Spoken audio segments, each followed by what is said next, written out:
Judges contestants ಜೊತೆ competition ನಿಂತಿದ್ದಾರೆ. ನಾನು ಸೆಕೆಂಡ್ ಸಂಗೀತ ನೋಡ್ತಾ ಇದ್ದೀನಿ ಅಂತ. ಯಾಕೆ ಸೆಕೆಂಡ್ ಸಂಗೀತ ನೋಡ್ತಾ ಇದ್ದೀರಾ?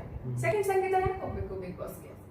ನೀವು ಹೋಗಿದ್ದೀರಾ, ನಿಮ್ ಪರ್ಸನಾಲಿಟಿ ನೋಡಾಗಿದೆ, ಬೇರೆ ಪರ್ಸನಾಲಿಟಿ ಬರ್ಲಿ.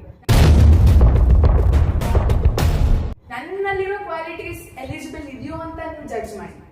ನಾನ್ ನಿಮ್ ತರ ಇದೀನ ಅಂತ ಜಡ್ಜ್ ಮಾಡ್ತೀನಿ. ಎಲ್ಲಾ ಸೀಸನ್ ಅಲ್ಲೂ ಸೆಕೆಂಡ್ ವಿನಯಗೌಡ, ಸೆಕೆಂಡ್ ಸಂಗೀತ, ಸೆಕೆಂಡ್ ಶ್ರುತಿ ಮ್ಯಾಮ್, ಸೆಕೆಂಡ್ ಚಂದನ್ ಶೆಟ್ಟಿ ಕಳ್ಸಕ್ ಆಗಲ್ಲ. ಅವ್ರದ್ದೇ ಆದ ಪ್ರತಿ ಸೀಸನ್ ಅಲ್ಲೂ ಒಂದು ಯುನೀಕ್ ಪರ್ಸನಾಲಿಟಿ ಹೋಗ್ಬೇಕು, ಜನಕ್ಕೆ ಒಂದು ಹೊಸ ಸಿಗ್ಬೇಕು. ನಿಮ್ನೇ ಪರ್ಸನಾಲಿಟಿ ಯಾಕೆ ಹುಡುಕ್ತಿದ್ದೀರಾ?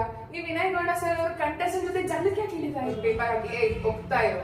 ಅವ್ರು ಯಾಕೆ ಹೇಳಕ್ಕೆ ಹೋಗ್ತಾ ಇರೋ ಅಂತ? ನೀವು ಯಾಕೆ ಕಂಟೆಸ್ಟೆಂಟ್ಗೆ ಡಿಸ್ರೆಸ್ಪೆಕ್ಟ್ ಮಾಡ್ತಿದ್ದೀರಾ? ಆ ಕಂಟೆಸ್ಟೆಂಟ್ ನಿಮಗೆ ಇಷ್ಟ ಆಗಿಲ್ವಾ? ರಿಜೆಕ್ಟ್ ಮಾಡಿ. ಸ್ಟೇಜ್ ಇಂದ ಹೋಗ್ತಾ ಇರೋ ಅಂತ ಹೇಳಕ್ಕೆ ಯಾರು? ನಾನು ಅಗ್ರಿ ಮಾಡಲ್ಲ. ನನಗೆ ನೀನು ಇಷ್ಟ ಇಲ್ಲ, ರಿಜೆಕ್ಟ್. ಸ್ಟೇಜ್ ಇಂದ ಹೋಗ್ತಾ ಇರೋ ಆಕ್ಷನ್ಸ್ ಇದು ಕಲಿಯುಗ. ಎಲ್ಲರಲ್ಲೂ ನಾನು ಅನ್ನೋದಿರುತ್ತೆ. ನನ್ನಲ್ಲೂ ಅಹಂ ಇದೆ, ನಿಮ್ಮಲ್ಲೂ ಇದೆ, ಎಲ್ಲರಲ್ಲೂ ಇದೆ. ಅದು ಒಂದ್ ಲೆವೆಲ್ ಕ್ರಾಸ್ ಆಗ್ಬಾರ್ದು. ಹೀಗೆ ಡಿಸ್ಅಗ್ರಿ, ನಾನು ಒಪ್ಪದೇ ಇಲ್ಲ ನೀವು ಮಾಡೋದು ಅಂದ್ರೆ ವಿನಯ್ ಗೌಡ ಸರ್ ಸರ್ಕಲ್ ಅಲ್ಲಿ ಎಸ್ ಸೈಡ್ಸ್ ಇದೆ ಅಂತ ಕೇಳೋರ್ಗೆ ಅವರು ನಿಮಗಿಂತ ನಾನು ಸ್ಮಾರ್ಟ್ ಅಂತ ತೋರಿಸ್ಕೊಳಕ್ ಹೋಗಿದ್ದಾರೆ. ಅದೇ ಆಗೋದು. ಲೈಕ್ ಅದ್ ಯಾಕೆ inside out side, up side down side ಯಾಕಿಲ್ಲ, ಲೆಫ್ಟ್ ಸೈಡ್ ರೈಟ್ ಸೈಡ್ ಯಾಕಿಲ್ಲ ಅಂತ. ಕೈಯಲ್ಲಿ ಯಾವ ಸೈಡ್ಸ್ ಇಲ್ಲ. ನಮ್ಮಮ್ಮ ಮ್ಯಾಥ್ಸ್ ಟೀಚರ್.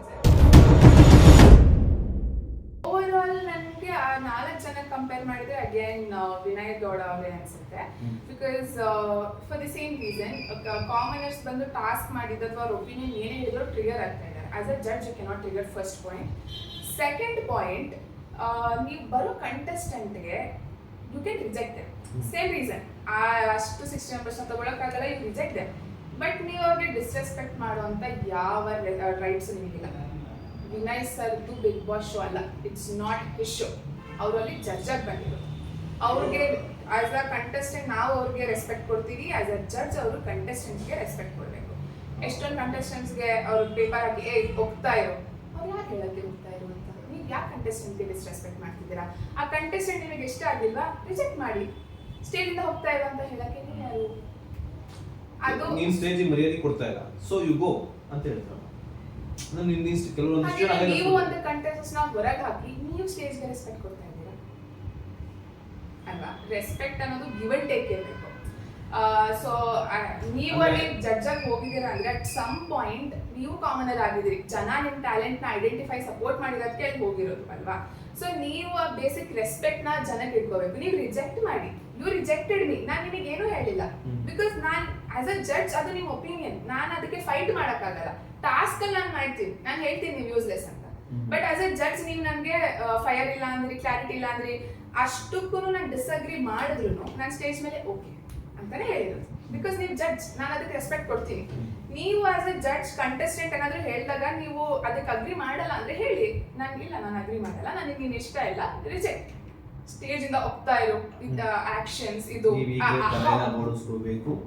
ಸೊ ಅದು ನೋಡಿ. ಸೊ ಏನು ಅದು ಸರಿ ಅನ್ಸ್ತಾ ಅಥವಾ ಸ್ವಲ್ಪ ನಿಮಗೆ ಆಸ್ ಅ ಟಾಸ್ಕ್ ಆ ತರ ಬಿಗ್ ಬಾಸ್ ಅಲ್ಲಿ ನಡೆದಿದೆ. ಸೊ ಅದು ನನ್ನ ಟಾಸ್ಕ್ ಆಗಿ ಅನ್ಸ್ತಾಗಿಲ್ಲ. ಇದು ವೇ ಯು ಸೇ ಇಟ್. ನಾನು ಅದನ್ನೇ ಹೇಳ್ತಾ ಇರೋದು. ಆ ಅಹಂ, ನಾನು ಅಹಂ. ಕನಕದಾಸರಿಗೆ ಒಂದ್ಸರಿ ಕ್ವೆಶನ್ ಕೇಳ್ತಾರೆ, ಅಂದ್ರೆ ಯಾರು ಸ್ವರ್ಗಕ್ಕೆ ಹೋಗ್ತಾರೆ ಅಂತ. ನಾನು ಹೋದೇನು ಅಂತ ಹೇಳ್ತಾರೆ. ಅದನ್ನ ಅರ್ಥ ಮಾಡ್ಕೋಬೇಕು. ಇದು ಕಲಿಯುಗ. ಎಲ್ಲರಲ್ಲೂ ನಾನು ಅನ್ನೋದಿರುತ್ತೆ. ನನ್ನಲ್ಲೂ ಅಹಂ ಇದೆ, ನಿಮ್ಮಲ್ಲೂ ಇದೆ, ಎಲ್ಲರಲ್ಲೂ ಇದೆ. ಅದು ಒಂದ್ ಲೆವೆಲ್ ಕ್ರಾಸ್ ಆಗ್ಬಾರ್ದು. ಈಗ ಸ್ಟೇಜ್ ಅಲ್ಲಿ ಹೆಂಗ್ ಕಾಣಿಸ್ತಾ ಇದೆ ಅಂತಂದ್ರೆ ಹೋಗ್ತಾ ಇರು, ಹಂಗ್ ಮಾಡು, ಹಿಂಗ್ ಮಾಡು. ಲೈಕ್ ನೀವು ನಾನು ನಿನ್ಗಿಂತ ಒಂದು ಲೆವೆಲ್ ಮೇಲಿದ್ದೀನಿ, ಆ ಒಂದು ಅಹಂ ಇರಬಾರ್ದು.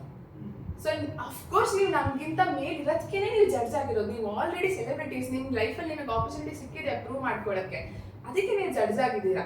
ಸೊ ಅದು ಮೀರಿ ಹೋಗಿದೆ ಅವತ್ತು. ಅಹಂ ಅನ್ನೋದು ಮೀರಿದೆ. ಯಾರು ಇವನ್ ಸಂಗೀತ ಶೃಂಗೇರಿ ಬಗ್ಗೆ ಅಂತಾರೆ, ಯಾಕಂದ್ರೆ ಅವರು ಸ್ವಲ್ಪ ಹಾಗೆ ಹೇಳ್ತಾರೆ. ಅಹಂ ಎಸ್ 4 ಜನ ರ್ಯಾಂಕಿಂಗ್ ಮಾಡ್ಬೇಕು ಅಂತ ಅಂದ್ರೆ ಫಸ್ಟ್ ನನ್ಗೆ ಡಿಸ್ಅಗ್ರಿ, ನಾನು ಒಪ್ಪದೇ ಇಲ್ಲ ನೀವು ಮಾಡೋದು ಅಂದ್ರೆ ವಿನಯ್ ಗೌಡ ಸರ್ ಅವರು, ಸೆಕೆಂಡ್ ಶೃಂಗೇರಿ ಮ್ಯಾಮ್ ಅವರು, ನೆಕ್ಸ್ಟ್ ಚಂದನ್ ಶೆಟ್ಟಿ ಸರ್ ಅವ್ರು, ಮತ್ತೆ third Shruti ma'am and fourth Chandan Shetty sir. In terms of disrespect, judgment ಅಲ್ಲ.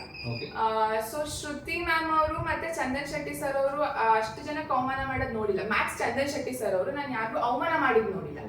ಅವರು ನೀವು ಅಗ್ರಿ ಮಾಡಿ ಅಥವಾ ಡಿಸ್ಅಗ್ರಿ ಮಾಡಿ, ನೀವು ಅದನ್ನ ಹೇಳಿ Judgment ರಿಜೆಕ್ಟ್ ಇರ್ತದೆ. ಪಾಸ್ ಮಾಡಿದೀರಾ, ಬಟ್ ನೀವು ಯಾವುದೇ ಕಂಟೆಸ್ಟೆಂಟ್ಗೆ ಅವಮಾನ ಮಾಡಿಲ್ಲ. ಸೊ ಹಾಗಾಗಿ ಚಂದನ್ ಶೆಟ್ಟಿ ಸರ್ ಅವರು ಎಲ್ಲರಿಗೂ ವಿತ್ ರೆಸ್ಪೆಕ್ಟ್ ಟ್ರೀಟ್ ಮಾಡಿದ್ದಾರೆ. ವಿನಯ್ ಗೌಡ ಸರ್ ಅವರು ಕಂಟೆಸ್ಟೆಂಟ್ ಹೇಳಿರೋದಕ್ಕೆ ಟ್ರಿಗರ್ ಆಗಿದ್ದಾರೆ. ಇಟ್ ವಾಸ್ ಮೋರ್ ಲೈಕ್ ನಾನು ಕೋ ಕಂಟೆಸ್ಟೆಂಟ್ ಆಗಿ ಬಂದು ಏನ್ ಹೇಳಿದೀನಿ, ಏನಾದ್ರು ಹೇಳಿದ್ರೆ ಹೆಂಗೆ ಅದರ್ ಕಂಟೆಸ್ಟೆಂಟ್ ಹೆಂಗ್ ಟ್ರಿಗರ್ ಆಗ್ತಾರೆ ಹಂಗೆ ಟ್ರಿಗರ್ ಆಗ್ತಾ ಇದ್ದೀರಾ. ಸೊ ಆಸ್ ಅ ಜಡ್ಜ್ ನೀವು ಅದನ್ನ ಮಾಡಬಾರ್ದು. ಸರ್ಕಲ್ ನಲ್ಲಿ ಎಷ್ಟು ಸೈಡ್ಸ್ ಇದೆ? ನಮ್ಗೆ ಕ್ವೆಶನ್ ಬರುತ್ತೆ ಅಂತ ನಂಗೆ ಅಲ್ಲ ಗೊತ್ತಿತ್ತು. ನೀವು ಮ್ಯಾಥ್ಸ್ ಓದಿರ್ತೀರ, ಏನು ಓದಿದ್ರ? ಆಕ್ಚುಲಿ ನನ್ಗೆ ಏನ್ ಅನ್ನಿಸ್ತು ಅಂದ್ರೆ, ಸರ್ಕಲ್ ಅಲ್ಲಿ ಎಸ್ ಸೈಡ್ಸ್ ಇದೆ ಅಂತ ಕೇಳೋರ್ಗೆ ನಾನು ನಾಸಾದಲ್ಲಿ ಸ್ಯಾಟಲೈಟ್ ಲಾಂಚ್ ಮಾಡಿದ್ದೀನಿ ಅನ್ನೋ ಪರ್ಸನಾಲಿಟಿ ಹೆಂಗ್ ಅರ್ಥ ಆಗುತ್ತೆ? ಸೊ ನನ್ಗೆ ಇದರೆಲ್ಲ ಕೇಳಿದಾರೆ ಅಂತ ನಮಗೆ ಗೊತ್ತಿಲ್ಲ. ನಾವು ನಿಮ್ ಜೊತೆ ಶೋ ನೋಡ್ತಿರೋದು.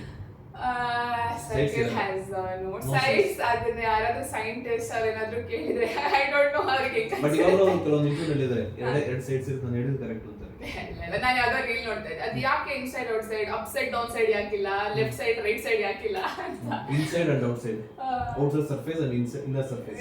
ಇಲ್ಲ ಸರ್, ಆ ತರ ಏನು ಇರಲ್ಲ. No sides. There is no Scientifically side. no sides. Side ಅಂತ ಅಂದ್ರೆ it has to has some angle to it. Angle ಇದ್ರೆ ಅಷ್ಟೇ ಅದನ್ನ ಸೈಡ್ ಅಂತ ಕನ್ಸಿಡರ್ ಮಾಡೋದು. ಸರ್ಕಲ್ ಅಲ್ಲಿ ಯಾವ ಸೈಡ್ಸ್ ಇಲ್ಲ. ನಮ್ಮಮ್ಮ ಮ್ಯಾಥ್ಸ್ ಟೀಚರ್ ಈಗ ಏನಾದ್ರು ನನಗೆ ಕೂತ್ಕೊಂಡ್ಬಿಟ್ಟು 2 ಸೈಡ್ಸ್ ಇದೆ 4 ಸೈಡ್ಸ್ ಇದೆ ಅಂದ್ರೆ ನಮ್ಮ ಅಮ್ಮನಿಂದ ನೆಕ್ಸ್ಟ್ ಕಾಲ್ ಬರುತ್ತೆ, ನಿಮ್ಗೆ ಅಷ್ಟು ಗೊತ್ತಿಲ್ವಾ ಅಂತ. ಸೊ ಇಲ್ಲ, ಐ ಥಿಂಕ್ ಅಗೈನ್ ಅದು ಏನಾಗಿದೆ ಸೀನ್ ಅಂದ್ರೆ, ಅವರು ನಿನಗಿಂತ ನಾನು ಸ್ಮಾರ್ಟ್ ಅಂತ ತೋರಿಸ್ಕೊಳಕ್ ಹೋಗಿದ್ದಾರೆ. ಅದು ಅದೇ ಆಗೋದು, ಲೈಕ್ ನಿಮ್ಮ ಮೈಂಡ್ ಅಂದ್ರೆ ಕಂಟೆಸ್ಟೆಂಟ್ ಏನೇ ಹೇಳಿದ್ರು ಅದಕ್ಕಿಂತ ಒಂದು ಹೆಜ್ಜೆ ನಾನು ಜಾಸ್ತಿ ಇದೀನಿ, ನಿನಗಿಂತ ನಾನು ಸ್ಮಾರ್ಟ್ ಇದೀನಿ ಇಂತ ಹೋಗಿ ಅಲ್ಲಿ ಅದೇ ಪ್ರಾಬ್ಲಮ್ ಆಗಿ ಇಡೀ ಪ್ರಾಸೆಸ್ ಅಲ್ಲಿ ಏನ್ ತಪ್ಪಾಗಿದೆ ಅಂದ್ರೆ, ಜಡ್ಜಸ್ ಕಂಟೆಸ್ಟೆಂಟ್ಸ್ ಜೊತೆ ಕಾಂಪಿಟೇಷನ್ ಹೆಂಗ್ ನಿಂತಿದ್ದಾರೆ. ಮೇನ್ ಪ್ರಾಬ್ಲಮ್ ಅಲ್ಲಿ ಬಂದಿರೋದು ಹಿಂಗೆ ಹೇಳ್ತಿದ್ಯಾ, ಹಿಂಗಲ್ಲ ಅದು ಹಿಂಗೆ. Like you have to try to understand ಆ ಕಂಟೆಸ್ಟೆಂಟ್ ಅಲ್ಲಿ ಏನ್ ಕ್ವಾಲಿಟಿ ಇದೆ, ಏನ್ ಯುನಿಕ್ನೆಸ್ ಇದೆ ಅಂತ.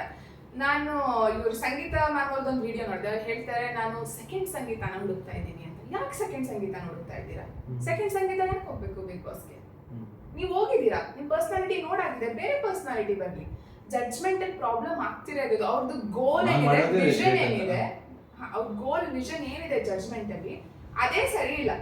ನೀವು ಹೋಗಿ ಸೆಕೆಂಡ್ ಸಂಗೀತನ ಹುಡುಕ್ತಾ ಇದ್ದೀರಾ ಅಂದ್ರೆ, ನೀವು ನಿಮ್ ಕ್ವಾಲಿಟೀಸಿನ ಕಂಟೆಸ್ಟೆಂಟ್ ಅಲ್ಲಿ ಹುಡುಕಕ್ ಶುರು ಮಾಡ್ತೀರಾ.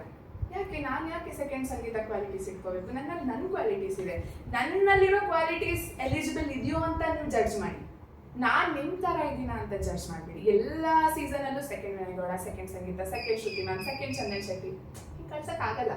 ಅವ್ರದ್ದೇ ಆದ ಪ್ರತಿ ಸೀಸನ್ ಅಲ್ಲೂ ಒಂದು ಯುನಿಕ್ ಪರ್ಸನಾಲಿಟಿ ಹೋಗ್ಬೇಕು, ಜನಕ್ಕೆ ಒಂದು ಹೊಸಾದ್ ಸಿಗ್ಬೇಕು. ನಿಮ್ದೇ ಪರ್ಸನಾಲಿಟಿ ಯಾಕೆ ಹುಡುಕ್ತಿದ್ದೀರಾ?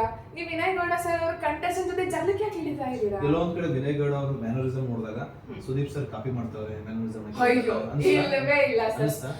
ಸುದೀಪ್ ಸರ್ ಅವ್ರದ್ದು ಮೆಚುರಿಟಿ, ಅವ್ರು ಕೊಡೋ ರೆಸ್ಪೆಕ್ಟ್, ಅವ್ರ ಮ್ಯಾನರಿಸಮ್ ಇವ್ರು ಟ್ರೈ ಮಾಡ್ತಾರೆ, ಕಾಪಿ ಮಾಡಕ್ ಟ್ರೈ ಮಾಡ್ತಾವ್ರೆ ಅಂತ ಅನ್ಸುತ್ತೆ. ಇಲ್ಲ ಸರ್, ನನಗೆ ಅನ್ಸಿಲ್ಲ. ಸುದೀಪ್ ಸರ್ದು ಮತ್ತೆ ವಿನಯ್ ಗೌಡ ಸರ್ ಮ್ಯಾನರಿಸಮ್ ನನಗೆ 1% ಮ್ಯಾಚ್ ಇಲ್ಲ. ಬಿಕಾಸ್ ಈಗ ನಾನೇ ಇವತ್ತು ಹೋಗಿ ನಾನು ಬಿಗ್ ಬಾಸ್ ಸ್ಟೇಜ್ ಮೇಲೆ ನಿಂತರು, ಸುದೀಪ್ ಸರ್ ಅವ್ರು ನನಗೆ ವಿತ್ ರೆಸ್ಪೆಕ್ಟ್ ಮಾತಾಡಿಸ್ತಾರೆ. ನಾನು ಯಾರು ಅಲ್ಲ.